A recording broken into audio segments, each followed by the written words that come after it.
Dalam nama Bapa dan Putra dan Roh Kudus. Amin. Bacaan dari Yohanes 17 ayat 20 sampai 26.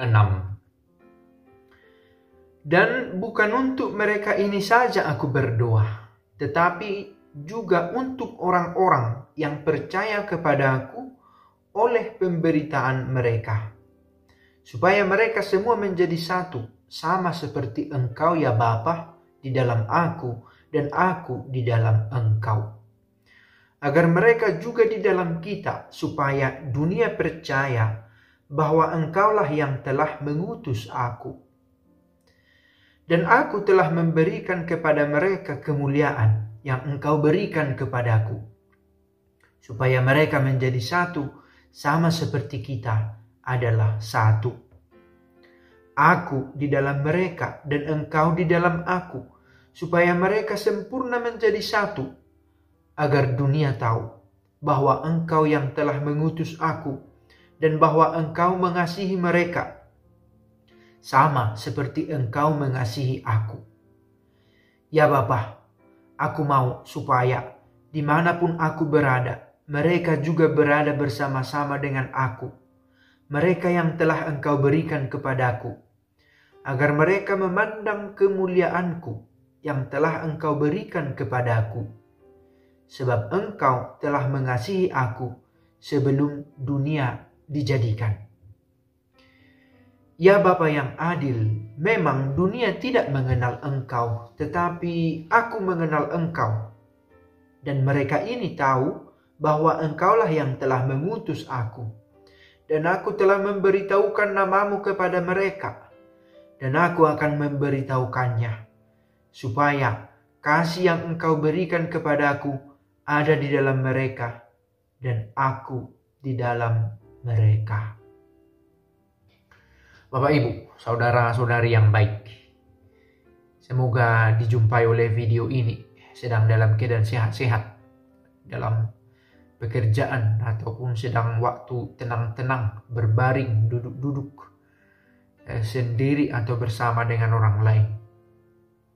Dan kalau tidak seindah yang seperti saya katakan tadi, sehat, semua serba lengkap, situasi baik, sedang damai, jika sedang tidak baik-baik saja, semoga semakin diteguhkan dalam iman, tetap memiliki harapan bahwa semua akan lebih baik pada waktunya, dan kiranya bertahan dalam iman. Benar untuk saya bahwa hari-hari ini kita mencoba membaca tentang dua Yesus ini. Sekurang-kurangnya saya pikir hal yang paling minim adalah bahwa kita membaca itu. Oke, mungkin soal pemaknaannya dangkal atau dalam itu bisa tergantung dari referensi kita ya. Tergantung dari pendekatannya, tergantung dari fokus kita menghayatinya, tergantung dari kemampuan kita mengambil makna. Tapi terlepas dari kedalaman itu, kita sedang berusaha untuk sadar bahwa saya sedang mencoba membaca ayat demi ayat dari tulisan yang suci ini. Nah, di kutipan ini kita mendapat sapaan tentang dua Yesus, supaya mereka semua menjadi satu, sama seperti kita adalah satu. Berkali-kali diulang ini. Dan kita tahu kita sedang dalam perjalanan ketika video ini dibuat, dan video-video sebelumnya dalam perjalanan menuju merayakan Pentakosta. Turun Roh Kudus yang mempersatukan orang-orang. Roh itu mempersatukan, tidak mencerai-beraikan. Mungkin kita melihat, mendengar bahwa ada berbagai macam manifestasi Roh Kudus dalam pewartaan orang-orang. Ada yang berbeda pendapat. Apakah Roh Kudus itu membuat kita berbicara-bicara dengan banyak bahasa? Apakah membuat kita bergoyang-goyang? Apakah Roh Kudus itu membuat kita bergerak ke sana kemari, membantingkan diri atau ke sana kemari, resting in spirit, atau itu semua manifestasi indrawi.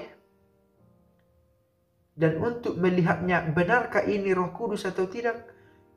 itu membawa kita pada kesatuan. Karena roh yang benar itu, yang diutus oleh Allah itu, yang datang ke tengah kita untuk membimbing, melindungi, menjaga, menyertai kita sebagai satu kawanan. Itu dasarnya untuk menilai. Karena ini satu fenomena yang besar juga ya. Ada yang merasa sangat tergerak hidup rohaninya ketika ada gerakan tentang Roh Kudus, katakanlah begitu. Tapi harus diuji, apakah ini satu tanggapan emosional saya saja ketika saya melihat ada orang setelah ditumpangi tangan menjadi menggelepar-gelepar, apakah ini Roh Kudus? Sepertinya ini Roh Kudus karena saya merasa tergerak. Tunggu dulu, gerakan macam apa? Karena sekali lagi bisa saja itu gerakan psikologis, emosional. Dari buahnya lah kita lihat kerendahan hati, kemurahan hati, sabar, sukacita, dan seterusnya. Dari buahnya kita melihat. Ini tolak ukur untuk mengetahui dipenuhi roh atau tidak orang ini, kelompok ini. Kita akan berbicara banyak tentang itu. Meskipun sudah mulai kita kecap ketika Yesus berdoa kepada Bapanya. Kesatuannya dengan Bapa menjadi inspirasi, menjadi dasar bagi kita untuk berusaha tetap satu. Karena seperti di video lain pernah kita bahas itu, kesatuan kita ini amat besar artinya. Dan keterpecahan itu adalah sebuah skandal besar. Apa arti yang lebih besarnya? Bukan karena kita butuh kesatuan, bukan melulu demi itu. Tetapi dari sanalah memang kita tahu seberapa berusaha kita membawa gereja kita ini untuk tetap sejalan dengan cita-cita Kristus membangun gereja. Mudah-mudahan isinya cukup terang. Masalahnya begini, Yesus sudah berdoa kepada Bapa supaya gereja ini tetap satu sama seperti kita. Ternyata kalau ada perpecahan, apakah dua Yesus yang tidak ampuh atau kita yang deviasi, melenceng, melakukan pelencengan dari cita-cita awal? Apakah gereja macam ini yang memang dicita-citakan oleh Kristus? Itu dia. Sebuah refleksi dan kiranya ini menjadi cita-cita setiap orang, hidup di benak setiap orang. Saya berusaha merawat gereja, ada di dalam gereja. Bukan karena saya melulu berpikir tentang diri saya, tetapi karena kumpulan orang yang saling membantu yang satu dengan yang lain. Dan tetap dengan keyakinan bahwa Kristus sendiri yang mengawali ini, dan ia sendiri telah membawakannya di dalam doa, dan ia sendiri menjanjikan Roh Kudus untuk selalu menyertai gereja ini. Bapa kami yang ada di surga, dimuliakanlah namamu, datanglah kerajaanmu, jadilah kehendakmu di atas bumi seperti di dalam surga. Berilah kami rejeki pada hari ini, dan ampunilah kesalahan kami seperti kami pun mengampuni yang bersalah kepada kami. Dan janganlah masukkan kami ke dalam pencobaan, tetapi bebaskanlah kami dari yang jahat. Amin. Dalam nama Bapa dan Putra dan Roh Kudus.